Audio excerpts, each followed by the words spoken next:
Welcome to today's edition of the show podcast.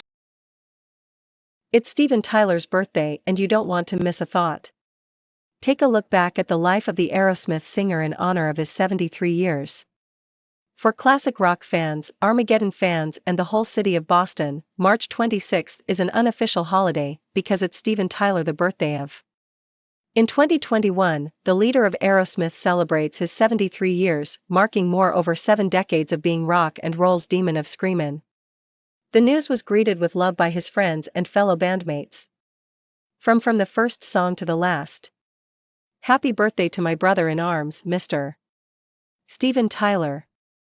I love you, man. Tweeted Joe Perry, Aerosmith guitarist and lifelong friend of Steven. I was a beautiful little boy who lived in the woods of New England, New Hampshire, Steven said. GQ in 2019.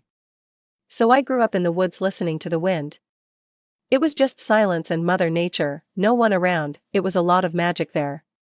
When I first started smoking weed, in 65, 66, it kind of reinforced those magical feelings. Steven and Joe, with Joey Kramer, Tom Hamilton, and Ray Tabano later replaced by Brad Whitford, formed the group in Boston in 1970, and since then they have been a fixture on rock stations ever since more than 5 decades.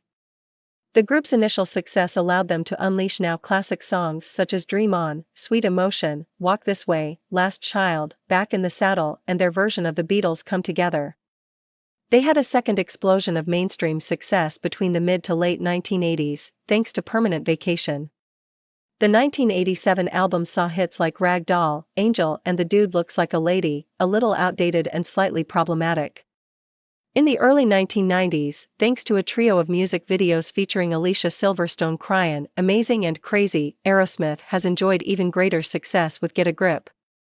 Although Aerosmith's time in the limelight began to wane with rock's tenure as the dominant musical genre, the band had perhaps their most successful moment in 1998.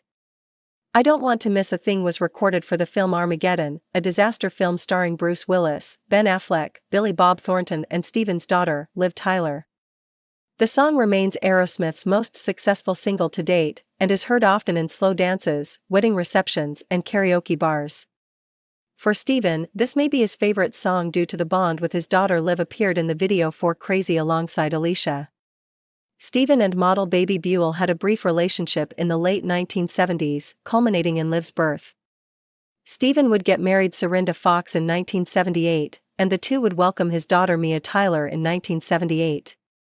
After the divorce of Serinda and Steven in 1987, he formed a relationship with the designer Teresa Barrick. The couple welcomed a girl, Chelsea, and a son, Taj. They married in 1988, separated in 2005 and divorced in 2006. From the first song to the last. Happy birthday to my brother in arms, Mr. Steven Tyler. I love you, man. Although Steven is primarily known as a classic rock icon, he also has, or had, a reputation for drug and alcohol abuse. He and Joe were nicknamed the Toxic Twins for their use, and Baby Buell first protected Liv's paternity due to Steven's drug use at the time.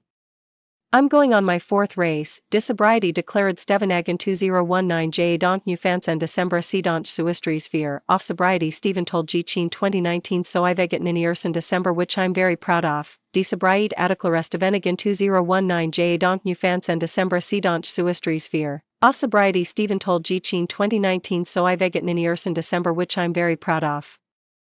The experiences I have had and this learning process have been something that I cherish forever, added Steven. It's like looking for Alice and chasing the rabbit down the hole. You reflect on everything you have witnessed in Wonderland. That's not a bad thing, if you can write about it and make sense of it with music, then you're golden. But it was taken from me. I was getting so tall that I couldn't be creative anymore. But these moments, I do not regret them. It was the best time. I'm just glad I survived, crawled out of the hole.